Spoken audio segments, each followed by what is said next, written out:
কিছু তারিখ ক্যালেন্ডারে থাকে, আর কিছু তারিখ থাকে মানুষের স্মৃতিতে, রক্তে এবং মাটির গভীরে লেখা।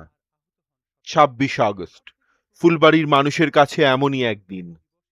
২০০৬ সালের এই দিনে দিনাজপুরের ফুলবাড়িতে উন্মুক্ত পদ্ধতিতে কয়লা খনির বিরুদ্ধে আন্দোলনরত মানুষের ওপর গুলি চালানো হয়। প্রাণ হারান আলামিন, মোহাম্মদ সালেকিন ও তরিকুল ইসলাম।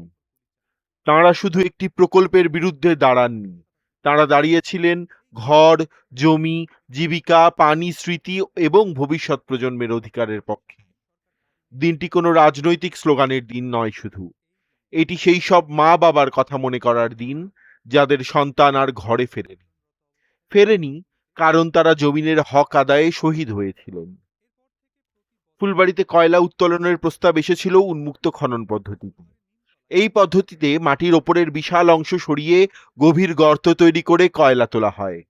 ফলে শুধু কয়লার স্তর নয়, উপড়ে ফেলতে হয় কৃষি জমি, বসত ভিটা, গাছপালা, পুকুর, রাস্তা এবং কখনো নদীর গতিপথও। খালি করতে হয় মাটির নিচে থাকা প্রাণদায়িনী অ্যাকুয়াফায়ার। এ প্রকল্পের সঙ্গে যুক্ত ছিল ব্রিটিশ কোম্পানি এশিয়া এনার্জি। পরবর্তী সময়ে কোম্পানিটির নাম পরিবর্তন করে জিসিএম রিসোর্সেস নামে কার্যক্রম চালানো হয়। প্রকল্পের পুরনো পরিকল্পনায় ৫৭২ মিলিয়ন টন কয়লা উত্তোলনের কথা বলা হয়েছিল। প্রস্তাবিত খনি ও অবকাঠামোর জন্য প্রায় ৬,০০০ হেক্টর জমি ব্যবহারের কথা ছিল। উত্তোলিত কয়লার বড় অংশ রপ্তানির জন্য নির্ধারিত ছিল, আর একটি অংশ দেশের জ্বালানি চাহিদা মেটাতে ব্যবহারের কথা বলা হয়েছিল। কোম্পানির পক্ষ থেকে এই প্রকল্পকে উন্নয়ন, বিদ্যুৎ উৎপাদন এবং জ্বালানি নিরাপত্তার সম্ভাবনা হিসাবে উপস্থাপন করা হয়েছিল। কিন্তু ফুলবাড়ির মানুষ প্রশ্ন তুলেছিলেন, কোন উন্নয়ন, কার জন্য উন্নয়ন? যে উন্নয়নের জন্য হাজার হাজার পরিবারকে তাদের ভিটেমাটি ছেড়ে চলে যেতে হবে, তাকে কি মানুষের উন্নয়ন বলা যায়? আন্দোলনকারীদের ভাষায় এশিয়া এনার্জির পুরো পরিকল্পনাই ছিল বাংলাদেশের প্রাকৃতিক সম্পদকে বিদেশি কোম্পানির স্বার্থে ব্যবহার করার একটি ষড়যন্ত্র। তাঁদের অভিযোগ ছিল প্রকল্পের প্রকৃত ক্ষয়ক্ষতি গোপন রেখে মানুষকে ক্ষতিপূরণের আশ্বাস দেখানো হচ্ছিল। জমির দাম দিয়ে কি মানুষের পূর্বপুরুষের ভিটা কেনা যায়? টাকা দিয়ে কি একটি গ্রামের সামাজিক সম্পর্ক, স্মৃতি, কবরস্থান, পুকুর, ফলের গাছ এবং জীবনের নিরাপত্তা ফিরিয়ে দেয়া যায়? এই প্রশ্নগুলোই ধীরে ধীরে ফুলবাড়ির প্রতিরোধকে গণ আন্দোলনে পরিণত করে। ফুলবাড়ি শুধু মাটির একটি টুকরো নয়, এটি একটি কৃষিভিত্তিক জনপদ। এখানকার মানুষের জীবন জড়িয়ে আছে ধান, আলু, গম, ভুট্টা, শাকসবজি, মাছ, গবাদি পশু এবং ফলের বাগানের সঙ্গে। বাংলাদেশের স্বল্প কিছু এলাকার একটি ফুলবাড়ি, যেখানে প্রায় সব জমি ৪ ফসলি। জাতিসংঘের মানবাধিকার বিশেষজ্ঞদের কাছে পাঠানো তথ্য অনুযায়ী প্রকল্পটি বাস্তবায়িত হলে প্রায় ৫০,০০০ থেকে ১,৩০,০০০ মানুষ সরাসরি ক্ষতিগ্রস্ত হতে পারেন। দীর্ঘমেয়াদে কূপ ও সেচ নালা শুকিয়ে ক্ষতিগ্রস্ত মানুষের সংখ্যা ২,২০,০০০ পর্যন্ত পৌঁছাবে, এমন আশঙ্কার কথাও সেখানে উল্লেখ করা হয়েছিল। উন্মুক্ত খনির জন্য ভূগর্ভস্থ পানি পাম্প করে সরিয়ে ফেলতে হবে। জাতিসংঘের নথিতে আশঙ্কা প্রকাশ করা হয়েছিল এর ফলে পানির স্তর ১৫ থেকে ২৫ মিটার পর্যন্ত নেমে যেতে পারে। এতে শুধু খনি এলাকার মানুষ নয়, আশেপাশের কৃষক, মৎস্যজীবী, গৃহস্থ পরিবার এবং ছোট ব্যবসায়ীরাও ক্ষতিগ্রস্ত হবেন। কৃষক জমি হারালে শুধু একটি জমির দলিল হারান না, তিনি হারান তার জীবিকার নিশ্চয়তা। একজন কৃষি শ্রমিক কাজের ক্ষেত হারান, একজন নারী হারান তার উঠোন, হাঁস মুরগি, গাছপালা এবং ঘরের নিরাপদ পরিসর। একজন শিশু হারায় তার পরিচিত স্কুল, খেলার মাঠ, শৈশবের ভূগোল। আর কোনো কোনো পরিবার হারায় তাদের পূর্বপুরুষের কবর। ফুলবাড়ির মানুষ তাই বলেছিলেন, আমরা ক্ষতিপূরণ চাই না, আমরা আমাদের জমি চাই, আমরা পুনর্বাসনের প্রতিশ্রুতি চাই, আমরা আমাদের ঘরেই থাকতে চাই। ফুলবাড়ি আন্দোলনের একটি গুরুত্বপূর্ণ দিক হল আদিবাসী জনগোষ্ঠীর সক্রিয় প্রতিরোধ। এই অঞ্চলে সাঁওতাল, মুন্ডা, মাহালি ও পাহান জনগোষ্ঠীর বসবাস রয়েছে। তাদের কাছে জমি শুধু অর্থনৈতিক সম্পদ নয়, জমি তাদের সংস্কৃতি, আত্মপরিচয়, পূর্বপুরুষ এবং সামাজিক অস্তিত্বের অংশ।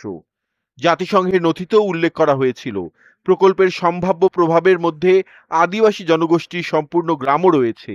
তাদের অনেকেই কৃষিকাজ, পশুপালন, বনজ সম্পদ এবং স্থানীয় জলাশয়ের উপর নির্ভরশীল। প্রকল্প বাস্তবায়িত হলে প্রায় ৫০,০০০ আদিবাসী মানুষ উচ্ছেদ এবং জীবিকা হারানোর ঝুঁকিতে পড়বেন। আদিবাসী মানুষের প্রতিরোধ ছিল অস্তিত্ব রক্ষার প্রতিরোধ। তাঁদের প্রশ্ন ছিল, যে জমিতে তাদের পূর্বপুরুষেরা প্রজন্মের পর প্রজন্ম বসবাস করেছেন, সে জমি অধিগ্রহণের সিদ্ধান্ত তাঁদের মতামত ছাড়া কিভাবে নেওয়া যায়? হুলের পর সম্ভবত এই জমিনে আদিবাসীদের এত বড় প্রতিরোধ আর দেখা যায়নি। আন্তর্জাতিক মানবাধিকার নীতিতে আদিবাসী জনগোষ্ঠীর ভূমি ও সম্পদ নিয়ে সিদ্ধান্তের ক্ষেত্রে তাদের অবাধ, পরবর্তী ও পূর্ববর্তী অবহিত সম্মতির উপরে গুরুত্ব দেয়া হয়। কিন্তু ফুলবাড়ির মানুষের অভিযোগ ছিল, প্রকল্পের পরিবেশগত পুনর্বাসন পরিকল্পনা তাদের নিজের ভাষায় বা সহজবোধ্যভাবে যথেষ্ট জানানো হয়নি। তাদের প্রতিরোধ ছিল তাই শুধু কয়লা খনি বিরোধী আন্দোলন নয়, এটি ছিল ভূমির অধিকার, সাংস্কৃতিক অধিকার এবং নিজের ভবিষ্যৎ সম্পর্কে সিদ্ধান্ত নেয়ার অধিকার প্রতিষ্ঠার লড়াই। ২০০৬ সালের ২৬ আগস্ট হাজার হাজার মানুষ ফুলবাড়ি শহরের নিমতলা মোড়ে সমবেত হন। তাঁদের দাবি ছিল এশিয়া এনার্জির প্রকল্প বাতিল করতে হবে, উন্মুক্ত পদ্ধতিতে কয়লা উত্তোলন বন্ধ করতে হবে, ফুলবাড়ির মানুষকে উচ্ছেদ করা যাবে না। আন্দোলনকারীরা এশিয়া এনার্জির কার্যালয়ে ঘেরাওয়ের কর্মসূচি নেন। পরিস্থিতি উত্তপ্ত হয়ে ওঠে। এক পর্যায়ে আইন শৃঙ্খলা রক্ষাকারী বাহিনী আন্দোলনকারীদের ওপর গুলি চালায়। ৩ জন তরুণ, আল আমিন, মোহাম্মদ সালেকিন ও তরিকুল ইসলাম প্রাণ হারান। আহত হন বহু মানুষ। অ্যামনেস্টি ইন্টারন্যাশনাল ঘটনাটিকে অত্যন্ত গুরুতর বলে উল্লেখ করে স্বাধীন ও নিরপেক্ষ তদন্তের দাবি জানায়। সেদিন ফুলবাড়ির মাটিতে শুধু ৩টি প্রাণ ঝরে পড়েনি। সেদিন প্রশ্নবিদ্ধ হয়েছিল রাষ্ট্রের শক্তি ব্যবহারের নৈতিকতা। সেদিন প্রশ্ন উঠেছিল, নিজের ঘর রক্ষা করার দাবিতে রাস্তায় নামা মানুষ কি শত্রু? তাদের সঙ্গে আলাপের বদলে গুলি কেন? রক্তাক্ত আন্দোলনের পর ২০০৬ সালের ৩০ আগস্ট সরকার আন্দোলনকারীদের সঙ্গে একটি ৬ দফা চুক্তি করে। এর মূল বিষয়গুলোর মধ্যে ছিল ফুলবাড়ি কয়লা প্রকল্প বাতিল, এশিয়া এনার্জিকে দেশ থেকে বহিষ্কার, বাংলাদেশে কোথাও উন্মুক্ত পদ্ধতিতে কয়লা খনি না করা, নিহত ও আহতদের ক্ষতিপূরণ, আন্দোলনকারীদের বিরুদ্ধে মামলা প্রত্যাহার এবং হত্যাকাণ্ডের তদন্ত ও দায়ীদের বিচারের দাবি। কিন্তু আন্দোলনকারীদের অভিযোগ, এই চুক্তির সব প্রতিশ্রুতি পূর্ণাঙ্গভাবে বাস্তবায়িত হয়নি। বিশেষ করে প্রকল্পটি স্থায়ীভাবে বাতিল, এশিয়া এনার্জির কার্যক্রম বন্ধ এবং হত্যাকাণ্ডের বিচার, এসব প্রশ্ন আজও তাদের কাছে অমীমাংসিত। সাম্প্রতিক বছরগুলোতে সেই প্রকল্প আবারও আলোচনায় এসেছে। এশিয়া এনার্জির উত্তরসূরি হিসেবে পরিচিত জিসিএম রিসোর্সেস এখনো ফুলবাড়ি কয়লা ও বিদ্যুৎ প্রকল্প এগিয়ে নেওয়ার চেষ্টা করছে। কোম্পানির ২০২৫ সালের অন্তর্বর্তী প্রতিবেদনে বলা হয়েছে, প্রকল্পটি উন্মুক্ত পদ্ধতিতে কয়লা উত্তোলনের উপর ভিত্তি করে তৈরি এবং এর জন্য বাংলাদেশ সরকারের অনুমোদন প্রয়োজন। ২০২৫ সালের ডিসেম্বরে জিসিএম চীনের পাওয়ার চায়নার সঙ্গে প্রকল্প সম্পর্কিত সমঝোতা স্মারকের মেয়াদ ২০২৭ সালের ডিসেম্বর পর্যন্ত বাড়ানোর কথা জানায়। তবে এখনো বাংলাদেশ সরকার চূড়ান্ত অনুমোদন পাওয়া যায়নি। কোম্পানির দাবি, বাংলাদেশের আমদানি নির্ভর জ্বালানি ব্যবস্থার চাপ কমাতে দেশীয় কয়লা ব্যবহার করা যেতে পারে। সম্প্রতি অর্থমন্ত্রী প্রকাশ্যেই ঘোষণা দিয়েছেন, ফুলবাড়ি কয়লা খনি চালু হলে সে উন্মুক্ত পদ্ধতিতেই হবে। প্রকল্পকে নতুন নামে, নতুন প্রযুক্তির ভাষায়, নতুন অংশীদারিত্বের মাধ্যমে উপস্থাপন করা হলেও ফুলবাড়ির মানুষের আশঙ্কা বদলায়নি। তাদের ভয়, তাদের ভিটেমাটি হারানোর নোটিশ আসবে। আবারও মাটির নিচে পানি নিয়ে প্রশ্ন উঠবে। আবারও আদিবাসী পল্লী উচ্ছেদের মুখে পড়বে। আবারও উন্নয়নের নামে মানুষের কণ্ঠকে দুর্বল করার চেষ্টা হবে। ফুলবাড়ি আমাদের শেখায়, মাটি শুধু সম্পত্তি নয়, জমিন মানুষের পরিচয়। পানি শুধু প্রাকৃতিক সম্পদ নয়, পানি মানুষের জীবন। আর উন্নয়ন শুধু বিদ্যুৎ, সড়ক ও শিল্পের হিসাব নয়।